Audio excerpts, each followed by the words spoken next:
The summer sun beat down on the dusty Texas town of Millbrook that Saturday morning in 1985. Under a canopy of ivory fabric that billowed gently in the warm breeze stood Natasha Miller in her mother's carefully altered wedding gown. The emerald green dress hugged curves that society said shouldn't exist on a bride. Her brown hair was swept up with small wildflowers tucked into the soft curls. Her hands trembled as she clutched a simple bouquet of daisies. She had known Richard for 2 years.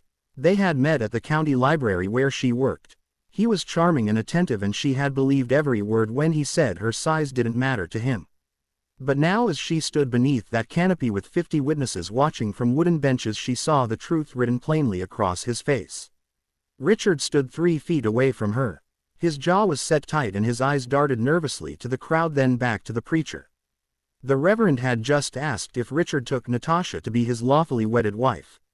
The silence stretched out like taffy being pulled too thin. Richard began, but his voice faltered.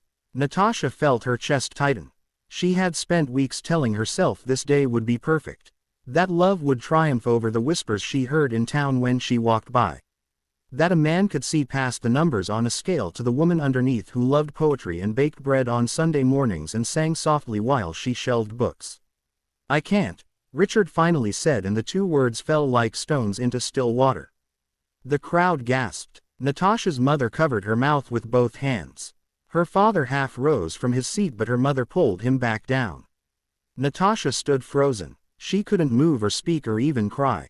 She simply stood there, feeling smaller than she had ever felt, despite taking up space the world constantly reminded her was too much.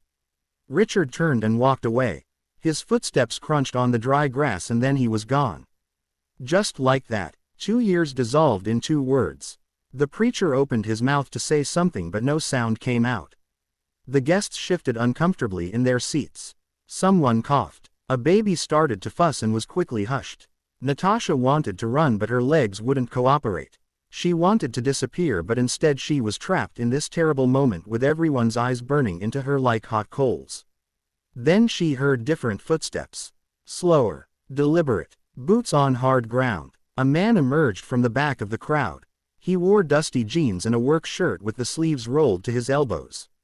His cowboy hat was weathered and sat low on his brow. He was tall and lean, with sun-bronzed skin and lines around his eyes that spoke of years spent outdoors. His name was James Crawford, and he owned a small ranch just outside of town. Natasha knew him only in passing. He came to the library once a month to return books about animal husbandry and pick up new ones. He always said thank you, and sometimes he commented on the weather. That was the extent of their acquaintance. James walked steadily up the center aisle. Every eye turned to watch him. When he reached the canopy, he removed his hat and held it against his chest. He looked at Natasha with eyes the color of creek water. There was no pity in them. No judgment. Just something solid and true. "Ma'am," he said quietly, and his voice was like warm honey. "I don't reckon you should have to stand here feeling unwanted. No woman should feel that way, especially not on a day like today." Natasha blinked at him. She still couldn't find her voice. James turned to the preacher. "Reverend, if the lady is willing, I would be honored to stand in. She deserves better than what just happened, and while I may not be much, I promise I would never walk away from her." The crowd erupted in whispers. This was unprecedented, scandalous even. But James didn't seem to notice the murmurs. He was looking only at Natasha. "You don't have to say yes," he continued gently. "I would understand if you wanted to just go home and forget this whole day. But if you're willing, I am too. We could start as friends and see where it goes. No pressure, no expectations beyond treating each other with kindness." Natasha's mother had started to cry. Her father looked completely bewildered. But Natasha felt something shift inside her chest. It was like a door she hadn't known was closed, suddenly swinging open to let in light. "Why would you do this?" she whispered, and her voice cracked on the words. James put his hat back on and adjusted it carefully. "My mama always said you can tell the measure of a person by how they treat folks when nobody's watching. I've seen you at the library, ma'am. I've seen how patient you were with the children during story hour. How you help the older folks find large print books without making them feel diminished. How you smile at everyone who walks through those doors like they matter. You have a good heart. That's worth more than all the shallow judgments in the world." He extended his hand. It was calloused and strong. A working man's hand. "So what do you say, Miss Miller? Want to give this old cowboy a chance?"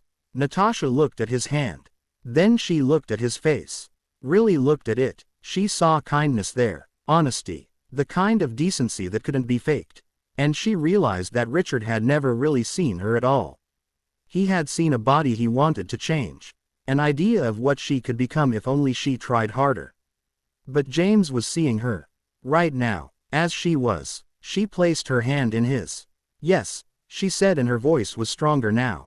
"Yes, I will." The crowd didn't know whether to cheer or protest.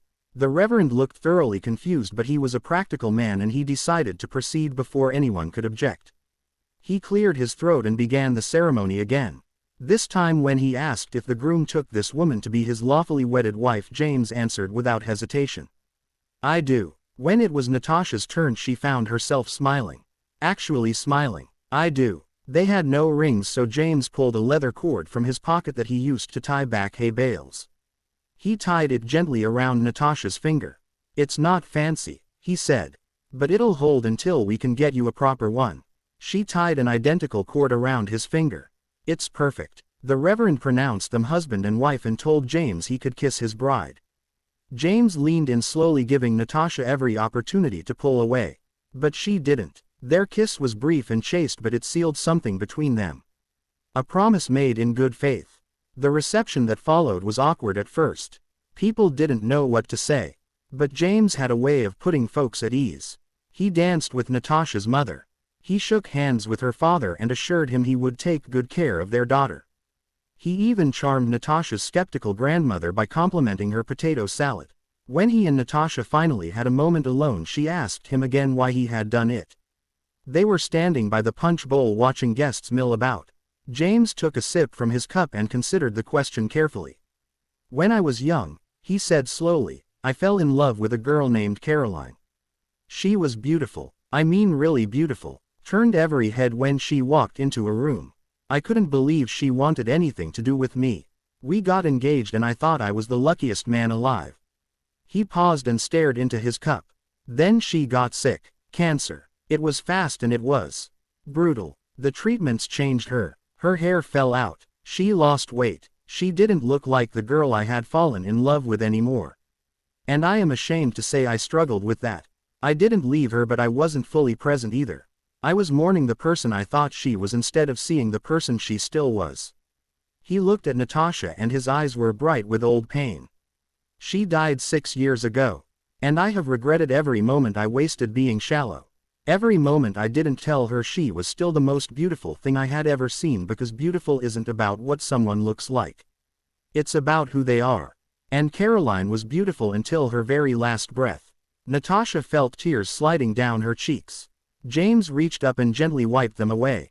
"I saw you standing there today," he continued, "looking so hurt and so brave at the same time.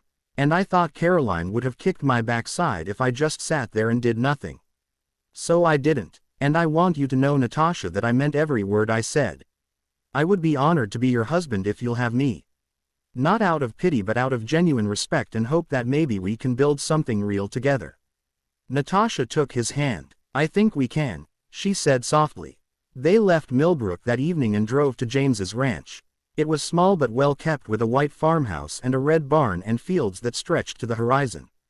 Natasha stood on the porch and watched the sunset paint the sky in shades of orange and gold, and she felt something she hadn't felt in years.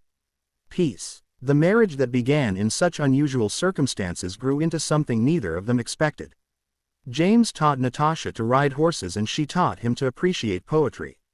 They worked side by side in the garden. They sat on the porch in the evenings and talked about everything and nothing. They built a life together, one day at a time. 3 years later, Natasha gave birth to twin girls. James cried when he held them and told Natasha she was the strongest person he had ever known. 5 years after that, they adopted a boy whose parents had died in a car accident. Their home was filled with laughter and love and the kind of contentment that comes from choosing each other every single day. Richard eventually came back to town. He had married someone else, but it hadn't lasted. He saw Natasha at the grocery store one afternoon. She was carrying one of the twins on her hip while the other one chattered away in the cart. She looked happy. Genuinely happy. He started to say something but she just smiled politely and walked past him. She didn't need his apology. She had already forgiven him years ago. Not for his sake but for her own. Because she had learned that carrying anger was exhausting and life was too short to waste on people who couldn't see your worth. James Crawford taught her that. And in return she taught him that love isn't something you find. It's something you build, together, with patience and kindness and the courage to step forward when everyone else steps back. Their story became legendary in Millbrook. People talked about it for years. About the bride who was left at the altar and the cowboy who stepped in. But the real story wasn't about grand gestures or dramatic rescues. It was about two people who chose to see each other truly and to honor that seeing with commitment and care. That's the kind of love that lasts. The kind that weathers storms and celebrates sunshine with equal grace. The kind that knows beauty runs deeper than skin and that worth is measured in character not appearance. And on quiet evenings when James and Natasha sat together on their porch watching their children play in the yard, they would sometimes talk about that day under the ivory canopy, about how the worst moment of her life became the doorway to the best years of both of theirs. Because sometimes kindness arrives when you least expect it. Sometimes it wears dusty boots and a weathered hat. And sometimes the truest love story begins not with passion but with one person simply choosing to stand beside another and say you matter and I see you and I'm not going anywhere. That's the kind of story worth telling.